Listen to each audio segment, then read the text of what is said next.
Zach, how are Hey, you? Sam. What up? How's it going? Another day. It's good, man. Another day in the life, right? It's for the purpose of time. Today's the day. 757 Tech Night. We'll kick that off here in 7 hours. So super excited about that. Two big events in a short period of time, but it'll be fun. I hadn't put a clock behind it, but now that I looked, I was like, oh, it is only 7 hours away. Should be a good time. Should be a good show. Looking forward to seeing it. I have no involvement, so I'm excited that I can just be a spectator. Well, At least that's what we're telling yeah. I everyone. mean, there's Be careful. Maybe there's a secret coming out. Maybe I'm going to do something. Watch it's jean jacket. Oh, I got to bring my it's jean been jacket. it is jean jacket weather. I'm not checking no coat. It's gonna be Right. hot in there. No, it'll be fun. It'll be long time in the making. And I believe the last, so like when I saw someone posted something about like it being like a decade, 14 years ago, something like that. I believe, now I can't remember what the actual name of the award was. And it would take some digging. But I believe I was nominated for like whatever the big award was. Oh, yeah? Back then. I don't feel like it was Entrepreneur of the Year. I feel like it was something else. I could be wrong. Maybe it was. And I remember I did not win. And Joel Need, whose child was a part of I think he was part of Kempsville with that interview. Oh, yeah. Yeah, that was a wild show. In terms of shows that we've like had, 19 guests. Yeah. that was a fun one. Joel Need won that night. I was just getting started with like Start Norfolk. I think we had done 2 of those. I think we were just starting Hatch. But yeah, that was like 2011, 2012. Yeah. Did not take home the title that night. It's okay. I might have been mad that evening. But well, sold out show tonight, right? Very cool. It's nice when you can add that little moniker that it's sold out. And well, congratulations to you, sir. Well, it's not just me by any stretch. I know there's a committee and all this stuff, and one of the people being nominated, or one of the companies being nominated tonight, someone that we met many times ago, but was on stage at the Cup a couple months ago, which seems like it was yesterday, but really I think it was like 50 days ago, which is crazy. It wasn't long. We got Mr. Robert Herjavec himself from Shark Tank. I mean, I thought it was. I was thinking about opening the show that way. Like, man, 282 episodes we've been trying to get a shark on the show. We finally did it. We should have held out for April Fools for you, Mr. Tom Chamberlain of EdLogics, not Robert, the cybersecurity guy on the end. Who's that would be nice, though. Yeah, I think he's speaking at the Cup, the grand finale over in San Francisco. Next week, where Neil Piper of Luminoa will take home the championship title. Neil's awesome. Yeah, we're excited. All 10 of you, it was a really of all the feedback that we received, overwhelmingly popular piece of feedback was like, man, those are 10 really, really amazing companies. So kudos to you. Thank you. Yeah, just being on stage, we won. Kind of like tonight, right? Well, yeah, and there's like you said, it's a sold out show, and there's a lot of attention on this, just as there was with the World Cup. So that's what it's about. It's bringing the awareness to the companies and founders and the things that are happening here. Yeah, really appreciate you guys giving us the opportunity to kind of tell our story, and from today to the Startup World Cup and tonight at the 757 Tech Night. Really good stuff you guys are doing. Well, thank you. What category are you nominated for? Is that Emerging Company? Emerging Company Award. Okay. 3 other great companies. So it's stiff competition, but like I said, everyone there is a winner. Well, and that's what, I was wondering, like, just going back to the World Cup real quick, how did you feel going into it? Do they like, a lot of people are like really confident. Then when they saw the other 9 companies, they're like, man, this is a little tougher than I thought it was going to be. What was your feeling going into the World Cup? I felt really good, because of what we're doing in health literacy. It applies to everyone in that room. And, but I knew there were some great companies. I checked them out, and I was just happy to be supported. They're all great people, great leaders. So felt really like part of almost a rock star team going into it. And felt that I was glad that I got a question. There were only a couple of questions, so that was kind of cool. But Luminoa is a great story, a great company, and he'll do well in the nationals, I'm sure. Yeah. But it was a good night. You guys did a great job, and lots of good feedback. That was almost a sellout crowd. That was a sellout crowd. That was huge. Well, going into it, the whole goal was if we can fill that bottom bowl, then that is the goal. And then we end up with 742. So mission accomplished was with that. And I put on a bunch of parties before, and I feel like that was like the biggest one, right? I feel like Start Norfolk 3, I think there's 450 people at it, something like that. Like, it's hard to get that many people in a room. Like, you got to have the right thing that people want to be at. And no one knew about the surprises, like had they known, who knows what that number could have been. Right. And you had Secretary Segura there speaking. Yeah, Tom's brother. Yep. Yeah. So yeah. Yeah. But looking forward to tonight. That's going to be a great show. We've got a lot of good people in the community that are attending. So highlighting all the innovation going on in Hampton Roads. You guys are really key to that. Is there an after party that we need to know about? I heard there was an after party after the World Cup. We did. We went over to Twist after that. It was great. But nothing planned for tonight, but that could change. I'll let you know. We saw pictures. Okay.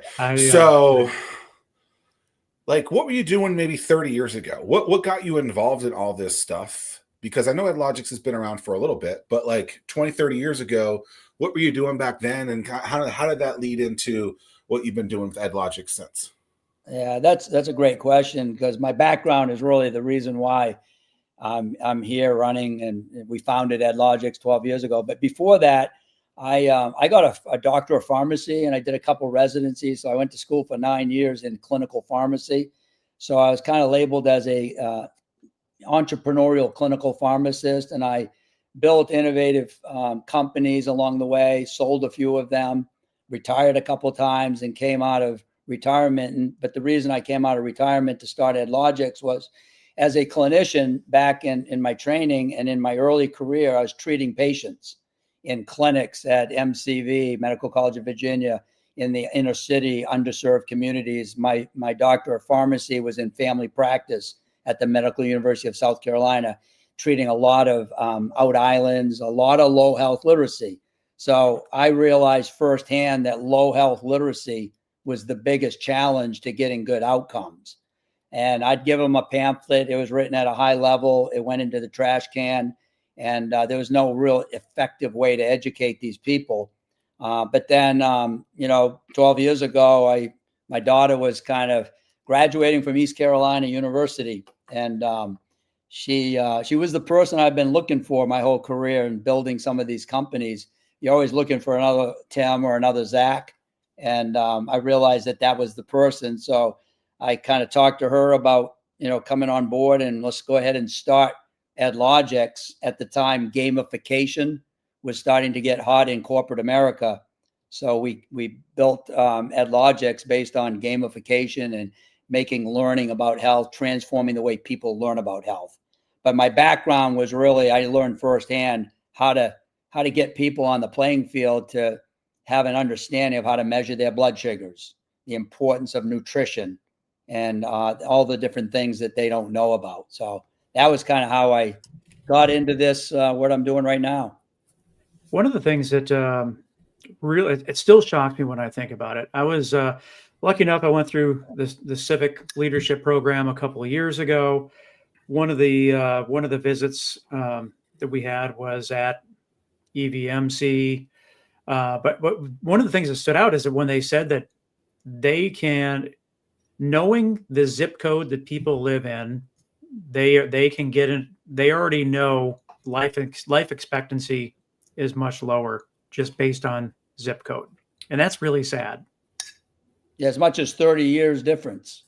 In Boston from Back Bay to the Commons, you got a 30-year difference in life expectancy. And a lot of people are attributing that to health literacy. It's a death gap, and health literacy is really a big part of why there's such inequities and disparities. Is there any certain things that stand out in terms of like how do you narrow that 30-year gap? Is there certain things that you address first and foremost to start chipping away at that number? Yeah, so I mean, I think recently there's a lot of quotes going out, but the health of Americans starts with health literacy. That's a powerful quote by Dr. Girard, who is he's an admiral and the former Assistant Secretary of Health and Human Services. But you're starting to get people recognizing that health of America starts with health literacy. So in those particular zip codes, those people are typically in underserved communities, marginalized communities, but they don't have the understanding. I look at it with 100 people in line. The people at the end of the line are the ones with the lowest health literacy because they don't know how to navigate. They don't know how to, really take advantage of the resources that are available to them, to educate them, to improve their health, to get access to care. So really the foundation of it really is health literacy, which when I started EdLogics 12 years ago, everyone's like, what's health literacy? And now it's recognized as, one of the most critical factors in healthcare. And so chipping away at that death gap of those 30 years really is the different resources that they're not privy to. They don't have availability to it. They don't know how to find it. And it's because of most of those people are health illiterate. Matter of fact, 9 out of 10 U.S. adults have low health literacy, and that's a bigger factor. It's a bigger factor on the health of an individual greater than employment status, income, racial or ethnic group, and their educational level. So those 5 things are not as important to their health as health literacy, and that was the World Health Organization just came out with that. I remember a few years ago we talked about this probably ad nauseum, Tim, but like I didn't know like macros, like from a food perspective until like 2011, 2012, like really understanding that aspect of it. You got your food pyramid, which who knows if that's where they said you could eat 9 bowls of cereal a day. I think something like that was right. Okay. So it's just interesting to me that like, I think there's a lot of things like this in our world, in our country, that once you know about, it's like, whoa, why aren't we doing a better job of making sure everyone knows about this? Because you would think if people are healthier, that's better for other things. It's just crazy that like I was 38 at the time. That's the first time I knew that like, oh, okay, like this is how many grams of protein you should be eating a day type of thing. Why didn't anyone tell me that? Because that it's just. And the bigger thing is just the power of the marketing dollars that these companies have to mislead people is really astonishing. It's sad. Yeah, you make a good point, Zach, that we tend to think, why don't you know about nutrition? Why don't you know about diabetes or health?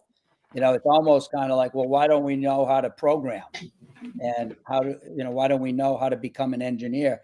It's really a thing that's almost expected of individuals to live a healthier life, but they don't have that information. And a good example is what you just said. Really smart people out there, but they don't have a clue on good nutrition, initiatives and how to best take care of your body. It's a bit of an educational gap in our country and around the world. Yeah. What? Gosh, yeah, I don't know. So where did you start? What was the genesis of, it's such a big problem. And at the time you're an early solver for that problem. Where did you start? So where did you start and how did you go about it? Yeah, no, that's a challenging to start. And I thought that I've started 2 or 3 companies and exited them, and it's not that hard to do another one. But I forgot how much work it takes, and how much you have to dedicate, weekends and nights and all that. I was playing golf at the time, and it's kind of hard to do that at whenever I want anymore. But the first thing was really hiring the right people. I had a great board in 9 years of schooling, 2 residencies and a doctorate. I met a lot of people, and I was able to pull those people in on my board and then start going out and hiring developers. As you know, computer developers, designers, they rule the world. So you had to have really good developers. So in order to build the EdLogics platform, which is a game-based platform that incorporates behavioral science, personalization, multimedia, and all the pieces, we needed to build a team first. So you have to have creative people, you have to have data analytics expertise, you have to have developers, you have to have the design team and the vision to put something together that's going to work. And I had that firsthand experience on how I thought this platform needed to be built to give the average individual with low health literacy a chance to have better outcomes and better knowledge, and transform the way they think and make it very informative, fun, and entertaining with incentives. So we built that. Incentives is key to this. So financial incentives, there's intrinsic motivation to get healthier, but people like incentives, and they like climbing leaderboards, and they like sound, and it needs to be almost a dopamine stimulating experience to get them to want to learn. And it has to have daily activities, weekly workouts, and monthly challenges so that you can get people on the platform every day. So the first 5 years was really building the team before we ever built the platform. And, in designing this, it was really designed to be around chronic condition management.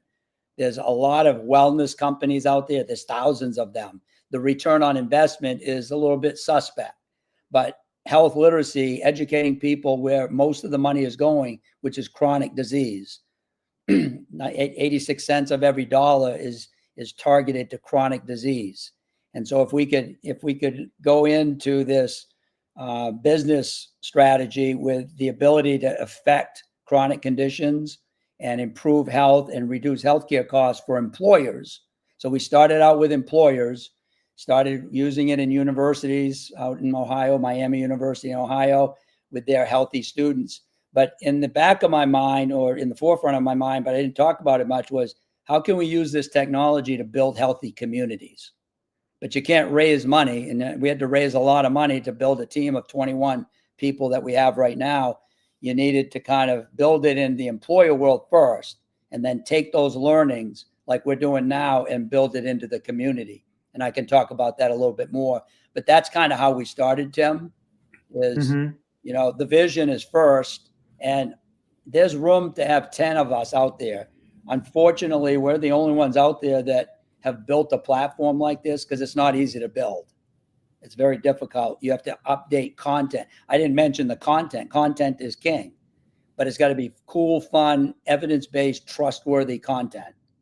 And that's kind of what makes us different, is our technology is there, our ability to deliver it in fun, engaging ways, video, games, but you got to have good content that's written at a level that everyone understands.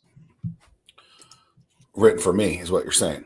Exactly. Third grade level. Let's go. Maybe fourth. Fourth. Well, are you smarter than a fourth grader? Not a fifth grader. I might be able to get to that level. Who knows? I'm reading this book that Neil Piper of Luminova sent. It's by Peter Attia, called Outlive the Science of Art and Longevity. That'll show you that I've actually read some pages. Not a lot, but enough. And he's talking about how a lot of stuff is very reactionary in medicine, not being proactive in a lot of it. And it's just, trying to fix those, reacting to that 86% chronic disease instead of trying to fix it beforehand. right? Like what you're talking about. And so it's just very interesting that, it seems like common sense that that's what we should focus on, is like fixing the problem, like before it starts, rather than just, I don't know, putting some duct tape on it. That's what it kind of seems like we do. And so it's cool to see that you're trying to get behind that and what you guys are doing with EdLogics. Tim is a big habit guy, big tracker guy. And I think he's run like 5 miles every day for 10 years, something like that. And so like, there's a little streak there. And we both do some like brain activity apps, and there's tracking in that. And so it's like, I actually like, it's crazy. I think that one little mechanism, that one little thing that says, yep, you did it, is ridiculously like dumb, but works. And I don't know why, but it's just like I just did my Duolingo a couple minutes ago. I'm on like probably 312 now, Tim. I'm like, cool. If it didn't have that, I probably would have quit after 10 days. Right. I've been doing the brain app for a year and a half, almost 2 years now. And so it's like, and you're at like a crazy amount on that too, but it's just that little thing that's like, oh, you need to do that. And then like, there's the run, and then there's like the workout. Oh, make sure you drink your water. Just those little things, that tracking thing. And I know you said you had that with EdLogics. Like, I think I'm sure it's not for everyone, but for crazies like the three of us. Yeah. No, you have to have levels of accomplishment and achievements, and it just kind of motivates, and climbing leaderboards and competition with your friends and colleagues and family members. So our platform allows us to have challenges within organizations and across communities. People are competing with each other. So it's really, goes back to dopamine, to get someone off the couch and on our app, which is a web app. So it's available on any device that has internet capability, but we bring people in. And what's really cool along this point is, if you can activate them, engage them, engagement is key, because you got to bring them in before you can educate them. So we bring them in with, you guys all know about Wordle, and we built a really cool, much better product than Wordle, we think, called Word Up. And every day you get it's a healthcare word, and you get educated on it. So tremendous amount of education. Yesterday's word was relapse. And so then you learn about relapse in just one single Word Up game. And then we have spin the wheel every day, 3 spins a day. And then we have a digital lottery card every day that asks you a different question. Which of the following is the good cholesterol? And if you get them right, you get points. You climb the leaderboard. You increase your odds of winning cash. And in the employer setting, they put up cash rewards. People are playing for money. And same thing that we're doing in the community here in Healthier 757. But it's those little sparks, those little things that get them motivated. I want to jump back to the team aspect, because you hit on something that is so not enough people understand the importance of team. What number startup was it, or company that you built, that you realized you've got to set up a team? And like, we run into so many solo founders that they handcuff themselves because they're like, well, I can't hire a team because I don't have any funding, or they just limit themselves.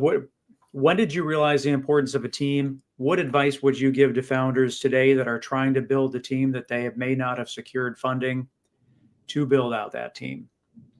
Yeah. So building out the team, it was in my previous companies. We had 54 employees in 3 locations, down in Research Triangle Park, on the campus at MCV, on the biotech campus, and up in New Jersey, and headquartered right here in Hampton Roads in Chesapeake. But it was 3 different companies, but we had, tremendous people we were able to hire. So you got to hire people that are much smarter than you, particularly in specific areas, but you need to have that team build out and incentivize them, with equity. If you don't have the ability to pay them the kind of money you need to pay them initially, find people that are willing to take a risk with you and, join in on the mission. If you got the right mission, you can attract the right people. We built this as a virtual company. We have a lot of people in Hampton Roads, and we're adding people regularly and expanding. But the team, you can't build what we've built without having a solid team of people. And, raising capital is critical. You've got to raise that capital to grow that team, to get the right resources in place to design and build your product that starts out as, PowerPoint where, like, this is what's going to happen when you click this button and you go to the next PowerPoint. But you got to take it from that to building requirements and coding so that everything works the right way, which is extremely complicated, which is why I have no problem showing people our platform, because I know that it's going to take them millions of dollars and 5 or 6 years to get to the point where they can really start building the product. But I encourage people to do that, because the more people that are out there, the more it reinforces our vision that health literacy was where it's at. And if you really look at the government shutdown that's going on, they're arguing about healthcare. It's all about subsidies and healthcare and rising premiums. And last night, the CEO of Cigna was on there saying, unless we start preventing chronic conditions, treating chronic conditions correctly, and really focus on what really matters, which is changing consumer behavior, has typically not worked. Education's been really tough to pull off. And we've been able to do that in the way that we've done it because of gamification, of dopamine, and getting people and making content that is at a level they can understand. But it's all about healthcare right now. If we don't solve health literacy, the cost of healthcare, we're going over the cliff. And so that's why we're excited about our platform, and we're excited about making Hampton Roads the leader of the nation, because we are recognized right now around the nation as the leaders in health literacy. It's amazing. And just to finish that point off about the team, what founders don't realize, it's like getting someone to join your team for equity, as you mentioned, that's like your first hurdle to jump that you can actually sell. If you can sell your vision to someone else to join your team for equity, that's a point. That's a point for the good, But on the flip side, if you go to investors and you're like, yeah, I'm a solo founder, I can't get anyone to join my team. The other thing that investors are hearing is that you have the inability to sell. If you can't sell your vision and your business for someone to join the team, then that's right. Exactly. Yeah. And actually 757 Angels, we're the second organization that presented with Paul Hirschbiel and David Kaufman. They were my mentors on the training of that. But 757 Angels was really helpful in getting, we've probably raised through 757 Angels directly and indirectly, probably $8 to $10 million. And that's kind of key. You got to know how to convince people to invest in you. And they're not going to invest in you if you don't have a good business plan and people that are on the team. To your point, team is everything, Tim. Yep. So there's a technical aspect to this. I think a lot of people, a lot of businesses globally, at least in America, maybe, have challenges with the technical aspect of building a website, an app, and et cetera, et cetera. If you have challenges with that, is that something that's done internally? How have you gotten through with that so that it can actually get to people? Because there's so many people that I know and that Tim knows, and I'm sure you do too, Tom, that's like, I have this great idea, spend a couple $100 grand to get it off the ground, a couple million to get it, and it sucks. It ain't doing anything. Like, how have you solved those technical challenges and gotten it done where so many struggle with that? So the key is, as I mentioned, developers rule the world. You got to have great developers, because I'm very engaged on what I want this platform to do, that I want to include, spin the wheel, daily spins. To make that happen, you have to have really good business analysts that can create very specific requirements that coders can build. And so our coders, the key is we've been able to keep our team of 21 people. Most of those have been here from the very beginning, and they've stayed. I mean, everyone's trying to poach, your developers, but we do it all in-house in the US, not in-house. We're virtual. So we're able to steal someone out of Disney in Orlando, and they live in Orlando. So our people, we have stand-up meetings 9 o'clock every day for the last 12 years of all of our developers and designers and analysts. And we've been able to have a remote workforce, somewhat hybrid because we're here as well, but we've been able to pull the right people together, and we share what they're doing with our business team that's out in the field selling and creating relationships.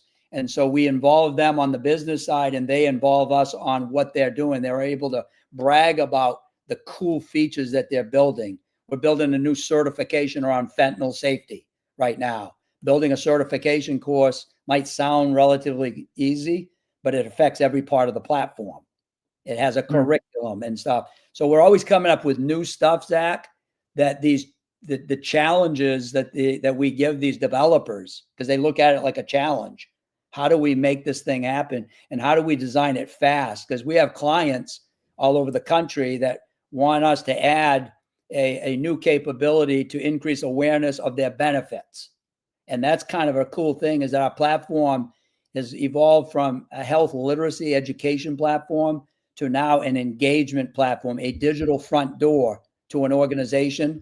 And then we'll teach them about telemedicine, and then give them points and incentivize them to sign up for Teladoc or go sign up for their diabetes case management. So we are actually the front door to an organization's entire group of benefits. And we drive awareness and utilization and sign up of all their benefits, which they're spending a lot of money on benefits, but if people don't know about it or use it, they don't get a return. So we've been able to kind of come up with real creative requirements that these developers are excited about and take it on as a challenge. I would think, just for clarity on my sake, I would think fentanyl safety, you're probably talking about prescribed fentanyl. I would think that there is no such thing as a safe way for fentanyl. We're talking about, so our platform started out with chronic conditions, went to common medical conditions, then it went to cancer. So we have a whole cancer hub. Then it went to navigating the healthcare system. Then it went to safety. So we've been adding these categories. We have over 100 topics, but essentially anything that affects an individual's life that happens to be an administrative assistant at Town Bank who buys our platform. So Centera buys our platform as an employee health benefit. They've been on it for like 4 years. Town Bank's been on it 9 years. So Bob Aston at Town Bank wants all of his employees and their families, because they're responsible for every bad decision that costs their healthcare spend. The smarter they are, but indirect medical costs are as costly as the direct healthcare costs. Absenteeism and presenteeism. They're there, but they're thinking about their daughter who is dealing with social media anxiety or is depressed. They're at work, but they're not thinking about work. They're thinking about what's going on in their family's world. So we now are really talking about, and that fentanyl is, one bad decision by a 14-year-old up in his bedroom who gets, a delivery of an ADHD drug or a Ritalin that's laced with fentanyl. That's the last decision they make.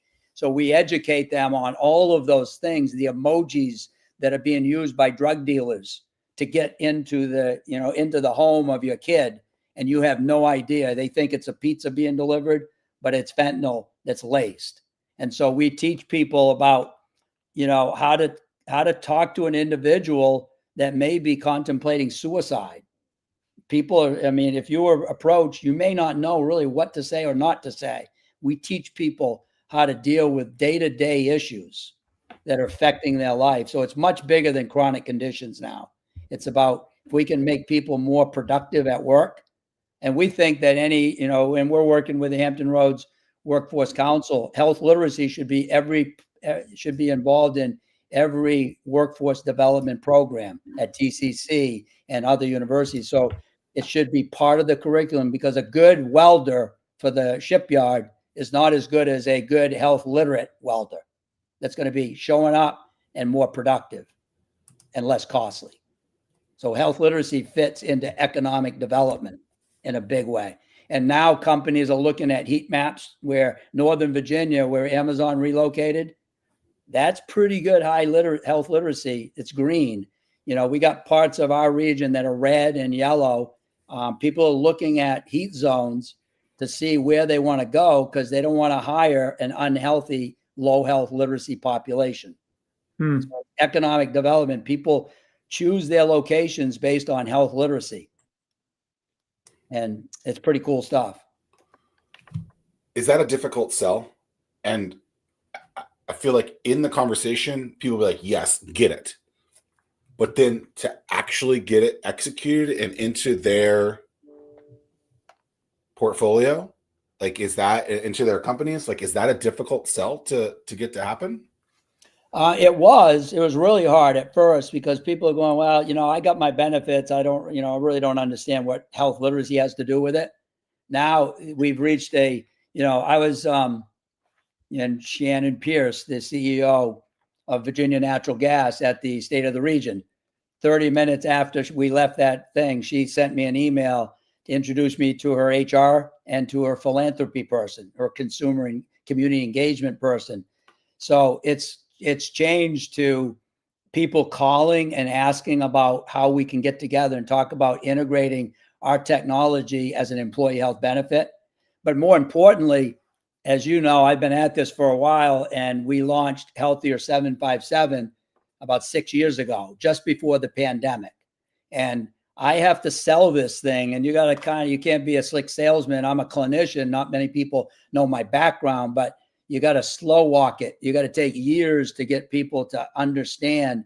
And we've reached that tipping point where we're now partnering with Anthony Walters at the YMCA of Southampton Roads. We got the food bank partnering with us. We have Junior Achievements. We got press releases, probably 7 press releases going out over the next 7 weeks with all of these partnerships with Hampton Roads Workforce Council. So they're calling and saying, how can we become part of your mission to get it into the schools? Norfolk Academy, we believe that health literacy has to start in K through 12 and using teachers to deliver that information. Because if we can get young kids, to your point about nutrition, Zach, if we can get young kids to understand good nutrition, good healthy habits, washing their hands, brushing their teeth, we can kind of change the dynamics of families and our region. And if I could add one more comment on that is Healthier 757, with all these partnerships that we have, we're being recognized in federal grants and statewide grants to implement our technology throughout the Virginia region in rural health transformation, a $50 billion grant that's going out to every state. But we're hoping to be a critical part of that because we have the connectivity through this technology to pull all the pieces together.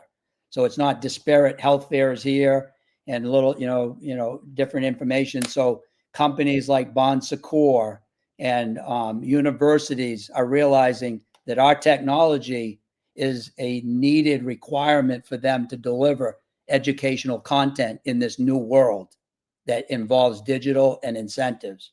And they don't have the ability to build it so they can use ours, and we partner with them.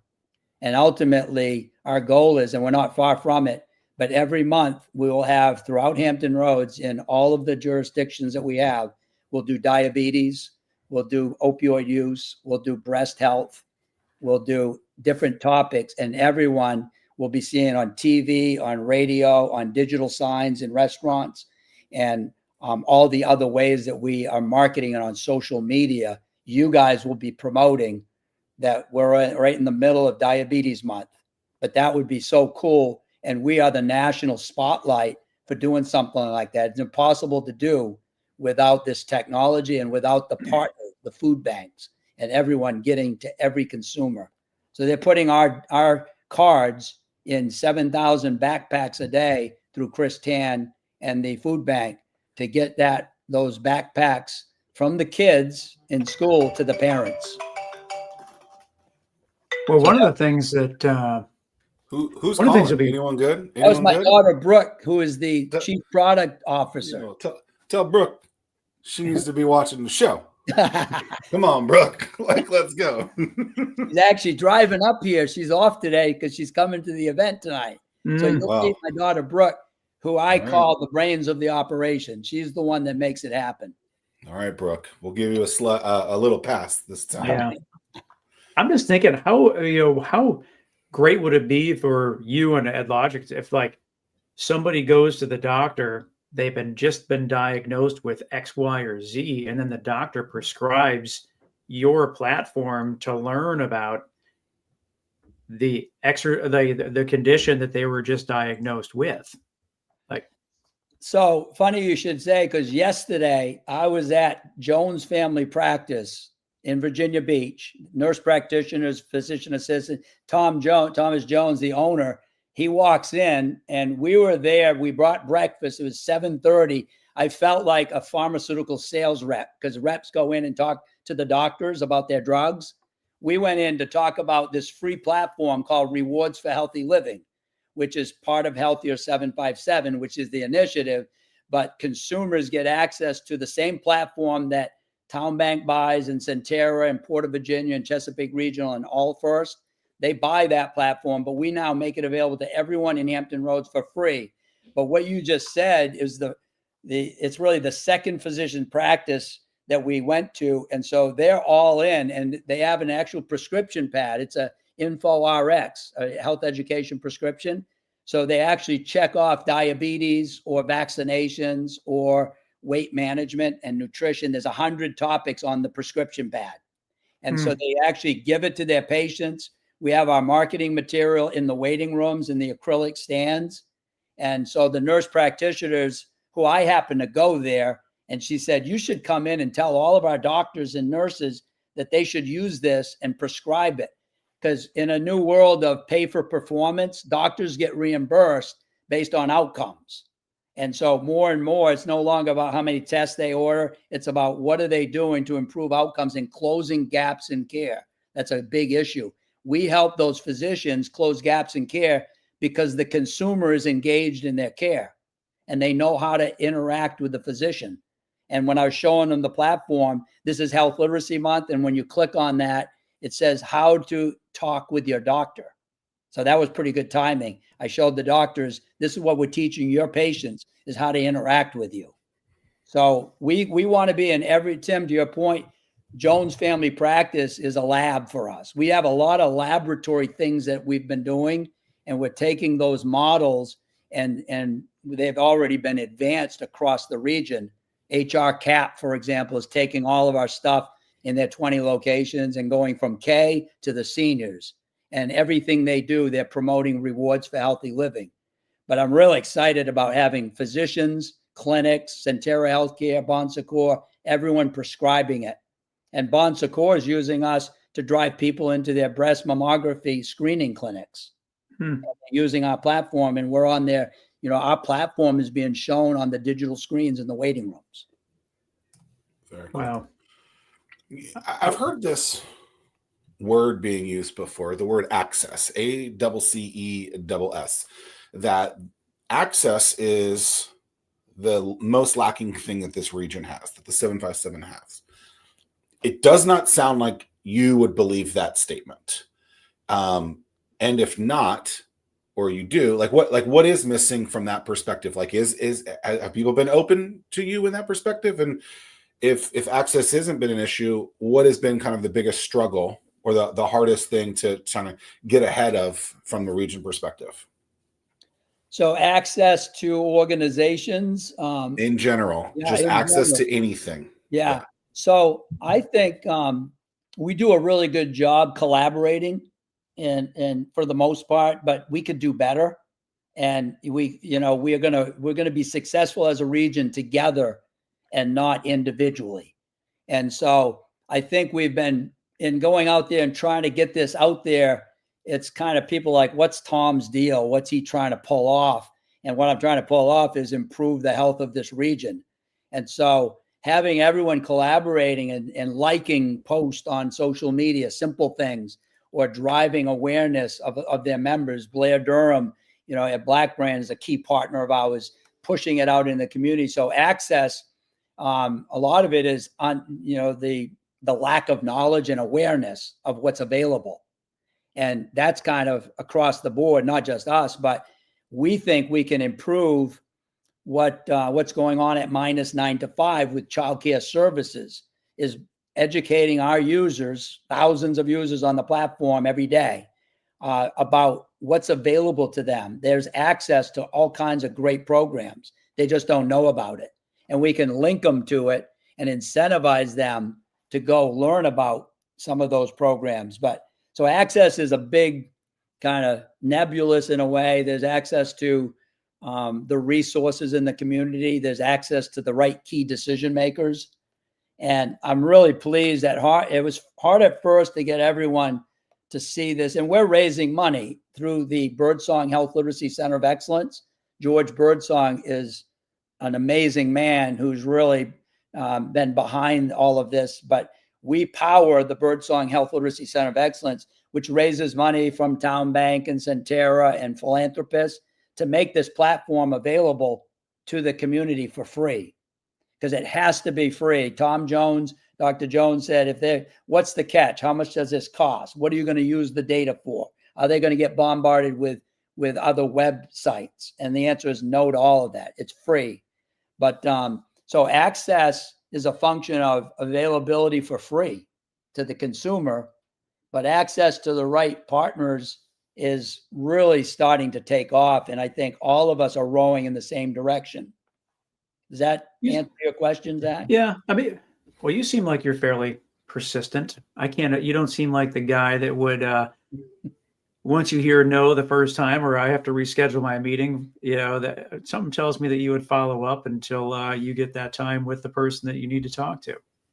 It's funny you say that, because when we launched this at Old Dominion University, we had Austin Aghow, who was filling in for John Broderick, who was opening the event. We had about 18 speakers. I had Tommy Thompson in, who's chairman emeritus of our board. But they introduced me as the man who doesn't take no for an answer. And I thought that was kind of cool. And then Nancy Gurdon, who was moderating the program, reiterated. So now, without further ado, let me introduce Tom Chamberlain, the man who doesn't take no for an answer. But you have to be persistent. But we're not selling anything. We're giving it away, And so I sometimes feel I'm handing cards out. I'm handing cards out to people that I think we can make their life better, live a longer, a happier, and a healthier life. And I tell them to share it with their kids, share it with their siblings, share it with their parents. Elderly people, loneliness is one of the biggest determinants of poor health outcomes.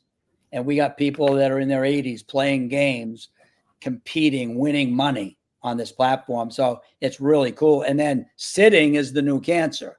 So you got to get off the couch and you got to engage. And we try to really motivate people to get active. One thing that I hope that I can explain this right, but one thing, I listened to a podcast with Mark Cuban a couple weeks ago, and they had asked him what the biggest challenge was within the healthcare system. And what he had said was the biggest problem that he sees is that people that don't earn enough money, therefore then elect from a health insurance standpoint to pick the policy with the highest deductible. And because they have the highest deductible, then they can never go see the doctor to have the treatments needed because they can never pay the deductible. And so I see with what you're doing here with EdLogics, it is that ounce of prevention being the pound of cure, so that you don't even have to be in the situation that you're worrying about meeting deductibles or being able to have the affordability to meet those deductibles. Yeah, it really is, educating them so that they don't need to seek care. And with the shortage and crisis that we're in across the nation and here in Hampton Roads, is shortage of nurses, healthcare professionals, techs. And I know that the Hampton Roads Workforce Council is really working to address and get people into healthcare and train. But people really need to take advantage of this educational. And as I said, education has never worked. That's why when you go to national conferences, everything they talk about is how they're going to change the supply side of healthcare. It's physician networks, incentivizing doctors, building new technology. No one ever talks about the demand side at the consumer, because it's never really worked. And when I talk to those speakers, I grab them as soon as they're off stage in Philadelphia and say, we can affect outcomes by affecting the demand side, by improving the knowledge of the people you're trying to change behaviors. And behavior change doesn't happen at the doctor's office. 90% of behavior change is at the home in their own time. So they're in there for an hour, if they're lucky, more like 20 minutes. And then they have to rely on, knowledge and information to make the changes that they've been prescribed or recommended. But more importantly, keep them from needing healthcare. And self-management is more important than it's ever been, because you can't even get a doctor's appointment these days without waiting 3 months. So I think the dynamics of the healthcare system, what's going on in Washington, is just furthering the need for advancing consumer education. And they don't say the words health literacy yet, but they're all around it, of how do we prevent and better manage chronic disease where the money is. How much sleep do you get at night? You seem pretty high energy. Well, have you always been high energy? I have. I mean, I'm fortunate that I can get by on minimal sleep, but sleep health is one of the number one things on our platform. Addiction is number one in employers and in the community. With thousands, we have 41,000 users. Sleep health is right up there, particularly at Norfolk State University and Virginia Wesleyan, who uses our platform. Sleep health is really important to the administrators, and they're driving, people to that, because, it's more than just sexually transmitted diseases, which is hot, and, addiction, but sleep health is really important. But I'm aware that sleep is when your brain recovers. So I sleep more now than I used to. But I'm basically nights and weekends. I work with George Birdsong every night, and he's 85 years old, goes to work every day in Suffolk to run Birdsong Peanuts. And we get together from 7 to 11 every night, and virtually every Saturday and every Sunday, because he's invested into building a healthier Hampton Roads. And we're actually looking to go to healthier RVA in Richmond and replicate. We're building the model in Hampton Roads through the Birdsong Health Literacy Center of Excellence and its philanthropic support. We're powering it with our technology and our manpower, but Birdsong is hiring people to partner with all of the people in Hampton Roads to give access to those, particularly those marginalized individuals. We have to get the people that are underserved. But whether you're at the north end of Virginia Beach and doing just fine, most of those people are low health literacy, and it's for everyone. But sleep, I used to say it's overrated, but I don't think that's true. Well, I would be embarrassed to know what my literacy was. Is there a baseline test that you can take at the very beginning to find out where you're at? Yeah, we do. We actually have a lot of baseline knowledge around health literacy and numeracy. Numeracy is critical. How do you calculate your insulin dose? I mean, just take, I use the administrative assistant at Town Bank who has a newly diagnosed 12-year-old diabetic.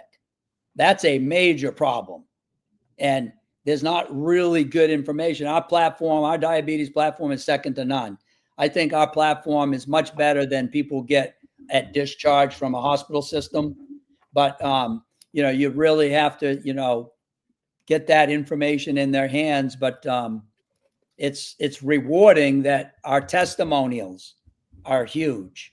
People are unsolicited testimonials talking about how we changed their, the trajectory of their family's health, and with real specific examples, getting their husbands, the women kind of rule the healthcare of the family.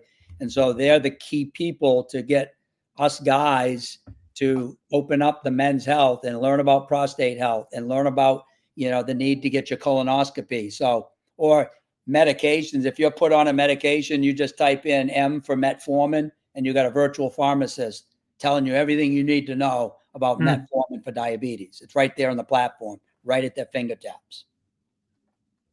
And we're building AI so that your platform is different than your wife, Tim, because she's a female that has interest in, breast cancer.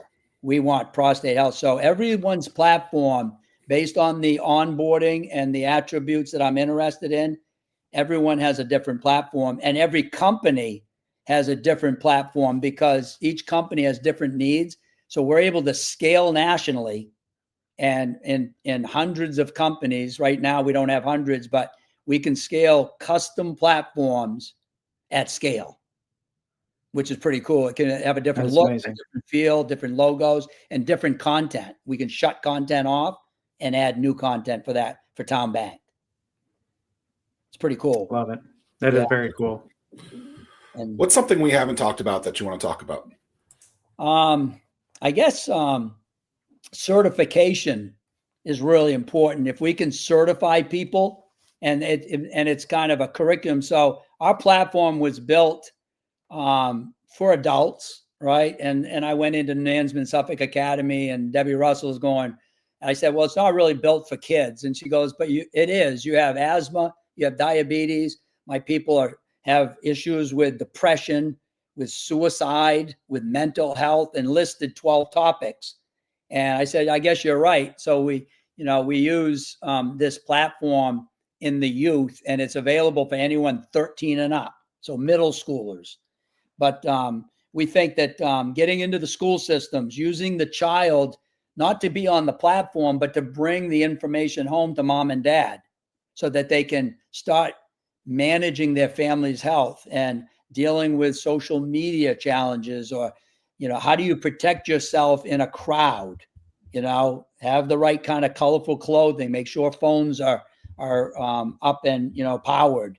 Where's your meeting point? What's your code words? All that stuff. But if we can certify individuals to understand diabetes and have it funded with specific incentives and rewards, you could save $100 million for a state by educating people to make the right moves and prevent going from pre-diabetes to diabetes. Half the people out there have pre-diabetes. They don't know it, but they can understand it once they learn, and they can make simple changes to get normal blood sugars. But certification is really a curriculum.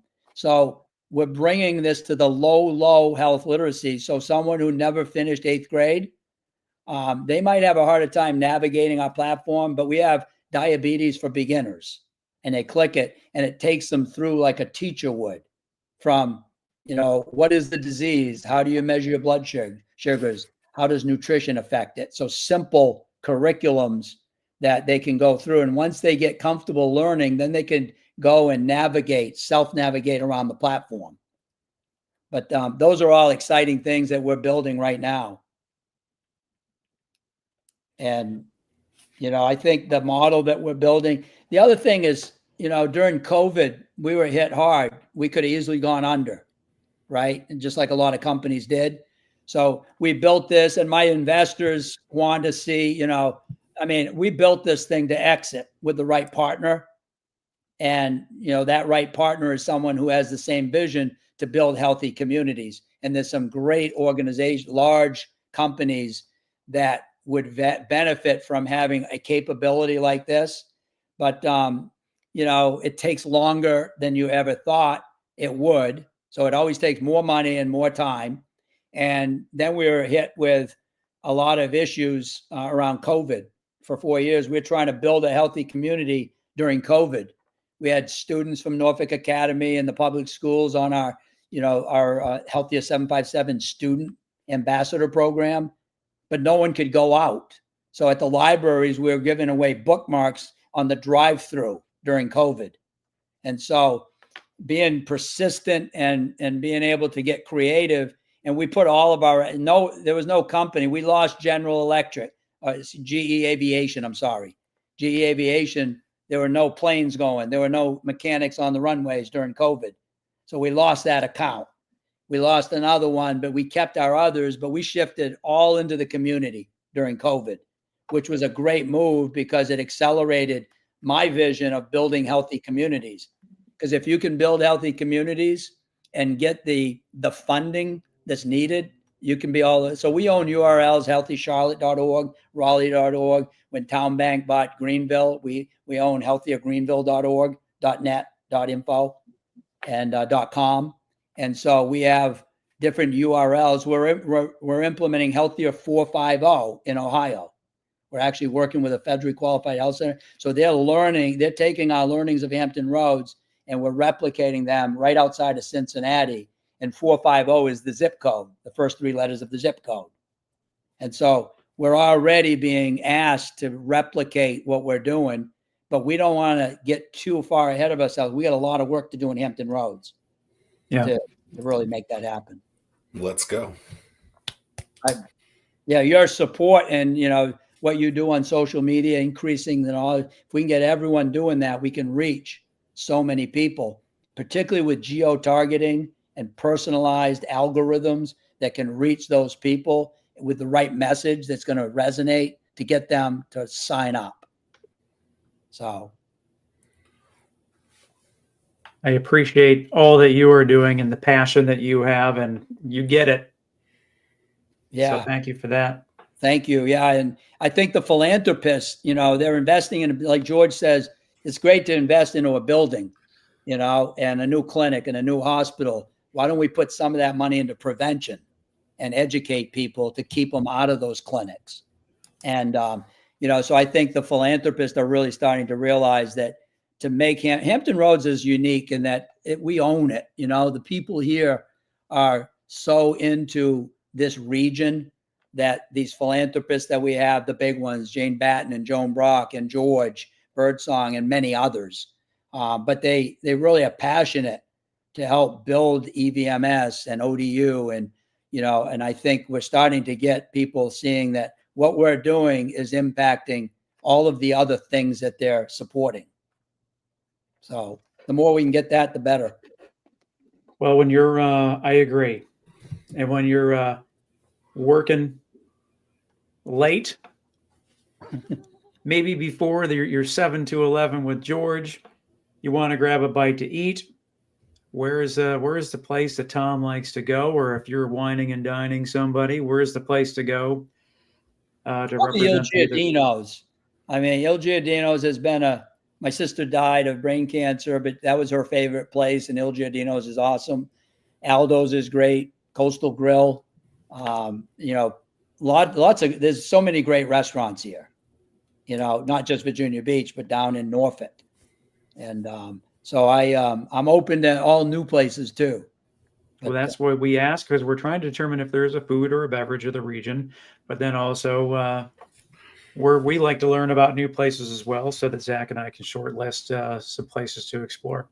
Well, we need to go out, and at least I'm going to be with Charlie O'Brien on Friday tomorrow. Oh boy. Yeah. The real one or the robot one? Yeah. Actually, he said, we're going to go to happy hour and you're going to buy the first round. That's how he gets you. But yeah, he's a good innovator. And we got some great people doing great things. And these startups seem to be taking off. It's not easy to build a company, as you guys know. And, and the more persistent, you got to be persistent. You got to keep going, and you got to get the right people on your team, like you asked. And but if you got the right vision and you can help people, we think we're in the hottest space in healthcare. And we look at Sean Avery, workforce development is real hot, and health literacy is real hot. We can go after federal grants together and get more funding into Hampton Roads by adding health literacy to these other types of initiatives, because they all tie in. Well, it seems like in the course of this hour, I think you've named everyone on the power list. So you've certainly associated yourselves around all the right decision makers in the region to make this happen. Yeah, no, we're really fortunate. We had that luncheon not too long ago, and we had about 106 people, and it was all the key leaders that came because of George Birdsong. But it was great to have key leaders behind this, and some of the people I named, we're not necessarily getting funding from them, right? But it takes a while. It takes 5 or 6 years to get someone to put money up, and it's got to be slow walked. Wow. Different pieces to the puzzle. Not everyone's going to be the one writing a check. Maybe they're the person that's going to introduce you to the right person who can help elevate it to the next thing. And so, playing chess, exciting to see. Yes. Well, we're a couple hours away to find out if you're going to take home the gold, the big championship belt there going to Yeah. be 9 title belts tonight, Tim? That would be fantastic. I hope that's what you guys I would tell people if you don't have a ticket to make sure you get a ticket, but we're out of tickets. So oh, that sucks. I heard that Paul Hirschfield told me today. I put out a thing last night. You can get tickets here, and he said no, it's at the door. But that might not be the case either, right? it will be interesting. Yes. Well, we got tickets for a big team of people, our investors. Someone's going to be sitting on my lap. That's all I know. I don't know. Like, Tim, you can sit on my lap. I don't. It will be interesting. Dude, it's so awesome that we're, in my mind, we're the hottest ticket in town, back-to-back events. So we just got to, much like you're building your community, we're building ours. So super excited for tonight. I'm excited for you and wish you the very best of luck tonight to bring it home. Thanks. It's one thing and many things in the future that we'll be doing together. And, we need to be partnering with people like you that are accelerators. And the startups are really, indebted to you for a lot of what you've been able to do to expose them. And, you've exposed us through the Startup World Cup, through this interview here, and which I've really enjoyed, and hopefully shared some good stuff that, will help people understand our mission. But I can't thank George enough, George Birdsong. He's a real Virginia gentleman and has done wonders for this region. And now he's known as much for health as he is for peanuts. And that's this is a conversation for another time, but we were told that this is the Napa Valley of peanuts. Oh, it is. Yes. Yeah. Thanks to George and his family that has been around forever. So nothing like a good handful of nuts, just pop them all in there. Let's go. I keep saying, George, this isn't peanuts. This is big. Tom, it's been a pleasure. Looking forward to seeing you tonight. Thank you. You guys are great. I enjoyed it, and look forward to seeing you tonight and doing great things together. Absolutely. Awesome. Thanks, Tom.